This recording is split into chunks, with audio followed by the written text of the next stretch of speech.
Viewers আসসালামু আলাইকুম। আপনারা সকলেই জানেন আপনার বাংলাদেশ সচিবালয়ের কর্মচারীরা তারা একটা আন্দোলন করতেছে। সেটা হচ্ছে সরকার একটা ল ইমপ্লিমেন্ট করছে যে সচিবালয়ের কর্মচারীরা যদি সরকারের হুকুম না মানে তাহলে তাদের চাকরি চলে যাবে উইথআউট এনি নোটিস।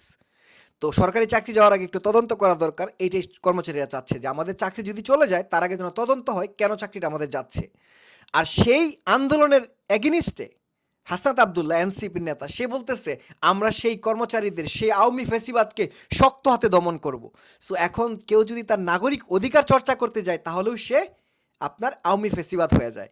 সেনাবাহিনী কেন আপনার নির্বাচন চাচ্ছে 18 মাসের মধ্যে, সেনাবাহিনী এখন এজেন্ট হয়ে গেছে। তো ভাই আমার কথা হচ্ছে হাসনাত আবদুল্লাহ কি সরকারি লোক? সে কি ইউনুসের লোক? সে তো একটা এনসিপি দলের লোক, একটা পার্টির লোক, জনগণের কথা বলবে। তো জনগণ যেখানে তার নাগরিক অধিকার চর্চা করতেছে সেখানে আপনি বলতেছেন সরকারের পক্ষ হইয়া আপনি দমন করবেন। এই এই অবরোধ কিংবা এই আন্দোলন দমন করার দায়িত্ব সরকারের, আপনার না। এটা আপনারা একটু বোঝার চেষ্টা করেন। আপনার সার্জিস আলম তার একটা পথসভার মধ্যে বলছে এই গতকালকে যে আপনার আমরা এই ইউনূস সরকারকে ততদিনই ক্ষমতায় চাই যতদিন পর্যন্ত শেখ হাসিনার বিচার না হবে ততদিন পর্যন্ত। তো আপনার সরকারের অধীনে আপনি বিচার করে তারপর ইউনূসকে বিদায় দিতে চান। তার মানে কি বিচার ব্যবস্থাকে বিচার ব্যবস্থা যেটাকে বলা হয় নিরপেক্ষ বিচার ব্যবস্থা, সেই বিচার ব্যবস্থার উপরে কি আপনি ইউনূস সরকারের একটা প্রভাব খাটাইতে চান? প্রভাব খাটায় আপনি আপনার মন মতো ইচ্ছা মতো একটা রায় নিয়ে আসতে চান, এরকম কিছু একটা? যদি এরকমই হয় তাহলে তো আর বিচার ব্যবস্থা নিরপেক্ষ হইল না, হইছে? হয় নাই। সেনাবাহিনী যখন আপনার নির্বাচনের কথা বলতেছে, জনগণের কথা বলতেছে, এখন সেনাবাহিনী হয়ে গেছে এজেন্ট, আওয়ামী লীগের দালাল, ইন্ডিয়ার এজেন্ট। ভাই আমার না মাথায় ঢুকে না, আপনারা কি বুঝতেছেন গেমগুলা?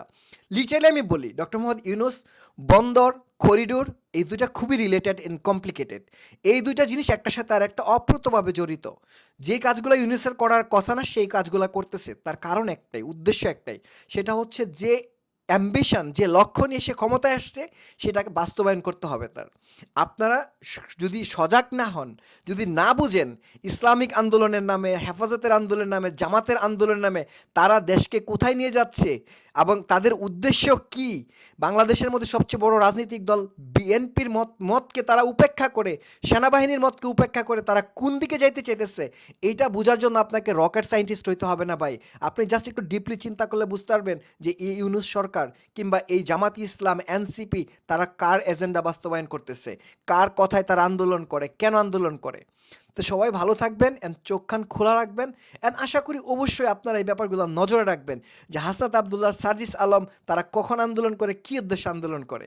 এই জিনিসগুলো নজরে রাখা আপনাদের সকলেরই নৈতিক দায়িত্ব এবং দেশপ্রেম বলতে এটাই বোঝায়।